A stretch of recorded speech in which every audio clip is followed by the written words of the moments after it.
Hello ladies and gentlemen, and welcome back to another episode of World of Warships here on Not Your Professional Walkthroughs channel with me, your host Max.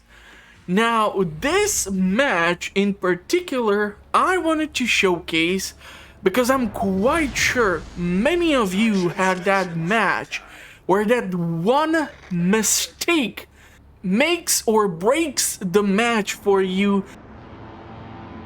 And that is exactly what's gonna happen here. So we're gonna see some fun performance. For this match, or in this match specifically, I was using the Tirpitz B, which I acquired during the Black Friday event during the 2020 end of year event. It was a lot of fun. Plenty of people got their French battleships, and man, I hate those things. But anyhow, here on this match specifically, we are gonna be working and trying to cooperate with our team to contest the A, B, and C points. And of course, you're gonna see how this is gonna work out. So I'm gonna join my team and try to go to the C point. You usually see in this map specifically that at least one destroyer tries to rush towards the B point. There are ships that are gonna make it to the A point, and then there are those ships who are gonna be screwing around in the ton and ton of islands scattered around the C point, where that is a haven for the heaven for the cruisers, because there is plenty of cover from behind which you can actually shoot and try to defend the C point. So we're gonna see how this is gonna work out, and if any of the enemies are gonna have such a bright idea, or if they're gonna do something ridiculously stupid. So once again, I'm gonna be joining the top of the map, where we have on top of us 2 cruisers, 1 destroyer, and 1 friendly battleship. That is the team that we are currently working with. We do see that there are some enemy ships being spotted, but we're gonna have to see and wait if we get in range with them, and if we're gonna be able to dish out some punishment, such as for example to this destroyer, who is unfortunate recipient of a couple of shells even from a battleship, which helps me get incapacitation and to defend ribbons. So we are starting off pretty well. Unfortunately, he did manage to drop the smoke screen, and yeah, he is gonna be able to survive a bit longer unless he gets spotted again. And trying to shoot the destroyers with battleships is kind of really difficult thing. However, here he gets almost close enough for our secondaries to open up, because I'm still working with secondary builds on my German battleships. It's a lot of fun. I do not enjoy playing more passively or from the background, just trying to long range snipe the enemy. So we're gonna see how this is gonna work out. Unfortunately for the enemy battleship, he got stuck on the island, which is one of the worst things that can happen to you. And because I see him stuck, I am switching the ammo type, and by the time I'm gonna be able to get from behind this island, I should be able to start shooting again. We do have not that much of a terrible reload on the Tirpitz, so it's around 20 something seconds, so we should be able to close in the distance and start to open up and deal some proper damage. And here I want you to kind of pay attention to the cruiser, which is gonna actually go from behind the island cover and go into the sea point, which we are currently contesting. And I'm able to land a lot of shots at the enemy battleship in the meantime. So here's the mistake. Obviously, he's trying to go for the open waters, which in a cruiser is a huge mistake. And I'm not really sure if this is a German. Yeah, this is a Nuremberg, and these ships are really bad at taking damage. So unfortunately my shells do not land that well. His shells on the other hand are landing pretty damn well, and I was actually really terrified that he's gonna knock out or permanently destroy my torpedo tubes. And speaking of torpedoes, this is the fun thing. I never go full on speed, and here you're gonna see a fun reason as to why. Plenty of people do not check the range at the torpedoes, and here they are. I am almost about to get hit by them, but because I did not go as fast as this ship can go, I usually keep the engine efficiency or the engine torque at 3/4, and this way I was able to just barely not take 2 torpedoes to the tip of the ship, which would definitely hurt me a lot more than we are hurting the Nürnberg. So obviously this run through the point was really a bad choice because he is taking a lot of damage. He is not able to sustain this for too damn long. He does not have any repair, so he's trying to shoot just about at any target. But if he is gonna stay on this course, he's gonna run into the island, so I'm not really sure if he would be able to dodge. And basically this proves the concept that if you are trying to contest or help contest a point, don't go through the middle and tank a ton of damage, especially if you do not have sustain like Battleship does, despite the fact that I did take a bunch of shells from the Gneisenau over there. Moving into the B point, I'm going to be able to return fire before he gets completely behind that small island. He's going to be also shooting at me. I do get, unfortunately, only 2 penetration shots, so I'm not dealing as much damage. He also did not deal as much damage to me. But now, because the C point has been contested, and we see that the majority of the enemy is actually located at the A point, the most logical thing which is gonna happen is that the B point is gonna be the center of the attention. There aren't that many ships which are at this point of the match able to transfer themselves or move from A to C point before the match would be over. We are currently sitting at 516 points while the enemy only has 217 points, and our points keep going up because we have the 2 points. One of our cruisers is smartly placed by the center island and is not able to be shot at, and therefore the B point cannot be contested by the enemy Gneisenau, and this is giving us the necessary time to try and move in and support our friendlies at the B point before the enemy reinforcements arrive from the A point, where they are still battling our teammates, but they are mostly moved away. There is only like 1 destroyer trying to defend the A point or trying to do any damage there, so it's gonna be quite sure that the enemy is gonna start moving away from there and start to move in on the B point eventually. There is an enemy destroyer moving around somewhere where we spawned in initially, so we are gonna have to watch out for them ship, but I'm gonna start moving into the B point and try to look for a way to support my team. So yeah, obviously there is some smack talk from our teammates. They're kind of really angry that the Gneisenau is able to tank a ton of damage, but that's the beauty of the German battleships. If you manage to angle them properly, you are able to soak in some decent amount of damage.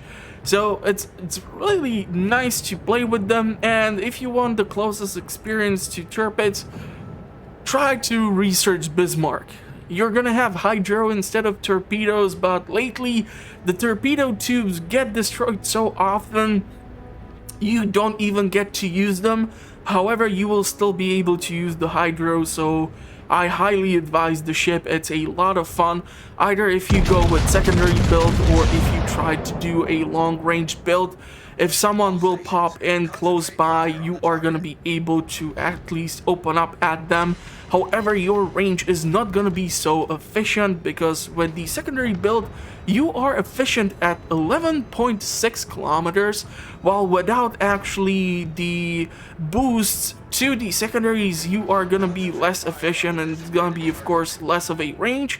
And here's the fun thing, that there is actually another Tirpitz B, which is gonna be moving in towards the B point. However, our priority will right now be the Gneisenau, and on our left side there is a cruiser which is trying to destroy our destroyer. So we're gonna have to move in and provide some support, and because I pop up from behind the island, of course the secondaries start opening up, and at this range the damage dealt with the primary guns is enough for the cruiser to go down, securing us our second kill of the match, getting us to 50,000 points of damage. And look at this, there's a destroyer which I did not even know about, who is trying to contest the sea point. Our secondaries are opening up at him. This is why I really love these types of builds. And sometimes, if you have seen some of the other games which I have published on the channel, you are able to see that that one lucky shell which managed to land can give you a kill. So yeah, there's actually plenty of fun content already on the channel for World of Warships, so you can check it out afterwards. You are done watching this, I kind of do need the views and the view time, so stick around, because here the fun stuff is gonna start happening. So I'm moving in from behind the island, and I'm trying to get a decent point or decent shooting point at the Gneisenau. Here is where the Gneisenau has a huge disadvantage. He is in range of my torpedoes, and the way he is positioned, he was able to soak in a bunch of torpedoes from a friendly destroyer. However, in this position, and because he was stationary, by the time he starts to move, those torpedoes make their way to him and he gets hit.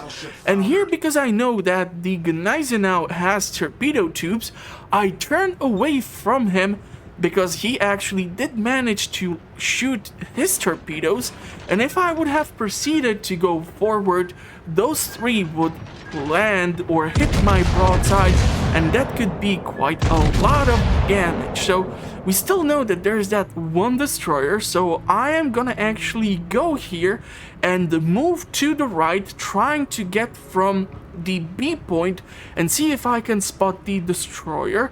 For some reason we still have a cruiser hidden between the two islands. I am assuming he had super low HP, which is the only reason why he would be still there. I don't know if the player was AFK or what happened, but he remained between those islands for quite a long time, which was kind of irritating, because we have what, one battleship, one destroyer currently on B point, one cruiser moving in. Here I actually managed to pop up from behind the island, and I see the destroyer and he is stationary, so my secondaries open up and I manage to land a bunch of hits. I do get incapacitation, which might be a reason why he was not able to start moving away, and when the other shells land, he gets killed. I here managed to do another dodge to the torpedoes. I start moving into them and start to follow the outline of the islands that are circling around the upper part of the B point where our team has started, because as you can see at the bottom of the map, around like F3, we see that the enemy battleships have finally made the distance necessary to start moving away from the A point, and they are getting close to contesting the B point.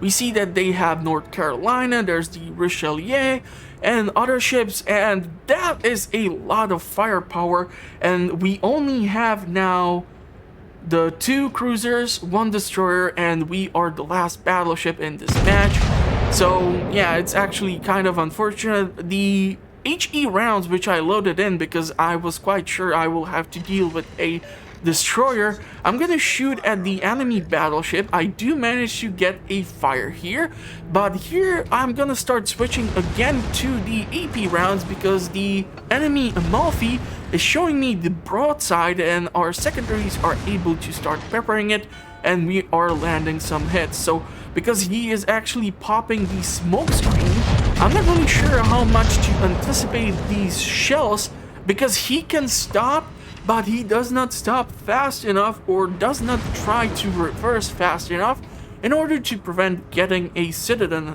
hit on him. And here I do the dumbest thing because I talk about how people don't check the range. He is over 7 kilometers away from me. There is no chance in hell my torpedoes would ever be able to land, but my shells are able to land, almost killing the Amalfi. But here is the fun thing. I am now sitting in front of the enemy fleet and I'm facing a bunch of battleships. So my plan is to try and dodge them and start moving between the islands back onto the B point. I do see that a Tirpitz B is starting to pop up, so I'm gonna actually shoot out torpedoes here in order to try and see if he is gonna go into them, giving me some sort of leeway or some defensive maneuvering capabilities to turn the ship around and just barely scratching the paint job on the hull, moving in through this tiny gap and getting between the two islands. I do manage to get that one torpedo in, so I actually do receive a Confederate achievement. Here I try to shoot at the cruiser, but unfortunately the shells just don't make the right enough damage, and that allows our friendly destroyer to land those couple of last remaining shots and get that kill. And this is actually kind of irritating because if I would have secured this cruiser kill, I could have theoretically have had a Kraken, but it just wasn't meant to be. Something about this match, like I said, there's gonna be that one thing which a lot of you are gonna be like, no, it happened to me too. So yeah, the Tirpitz B is popping up from behind the island. I'm gonna pop in the repair, and I'm quite sure that he actually launched his torpedoes here. So for some reason, I was cocky enough to think that I'm gonna dodge the torpedoes, which are gonna start popping in soon. And here, because I see that the Richelieu is starting to move into that tiny gap, I actually do launch my torpedoes. Now, recall how I launched the torpedoes, which were able to hit and give us that Confederate achievement. This is the fun thing. Because the torpedoes are able to move in and reach the ship, there is enough damage dealt, and here you see those 2 secondary rounds land exactly to get us that 4th kill. And this is why I'm so mad that I could have had a Kraken. And here is the tricky part where I made eventually a huge mistake. So I know that there is a Tirpitz B and he has torpedoes.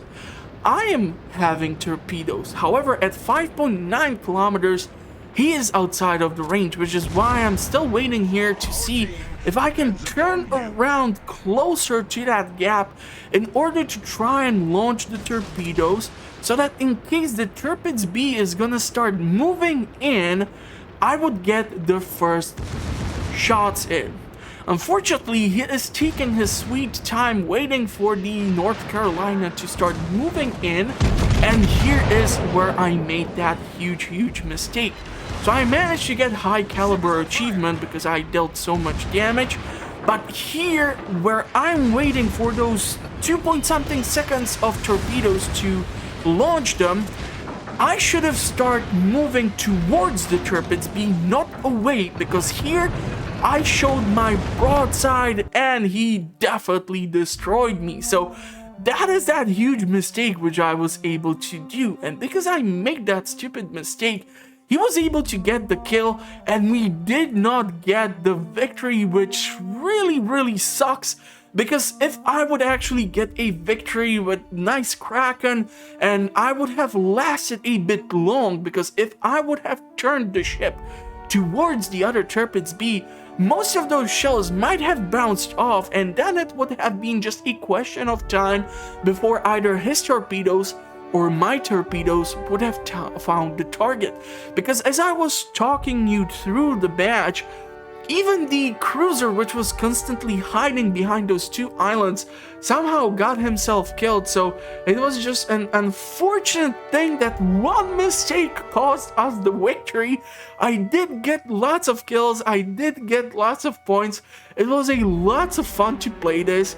I really wanted to showcase this thing because I was banging my head against the table when this happened. I was so frustrated that I saw, as soon as that Tirpitz started opening up on me, I knew this is a lost match. So if this would have been actually a victory, the outcome would have been better, and the multiplier for premium ships would have given me even greater reward. But overall, I feel all of you can kind of relate to that one screwed up mistake which you did, so I would be more than happy to actually read about it in the comment section to see if you can give me an example where you did something similar, and we can have a discussion about it, or let me know what I could have done differently in order to turn this match around. So yeah, I really do hope that you did enjoy this fun match. It was a lot of fun to bring it for the channel.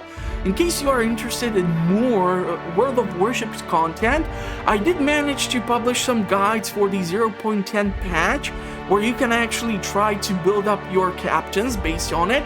I did not do destroyers because I don't play destroyers, and I did not receive sufficient feedback from the community to try and do this. So yeah, there it is. And unfortunately now, since it's like 10.3 patch out, I cannot no longer keep switching and changing the captain skills around, because it would actually cost me doubloons, and I have only like 28 of them in my account or something.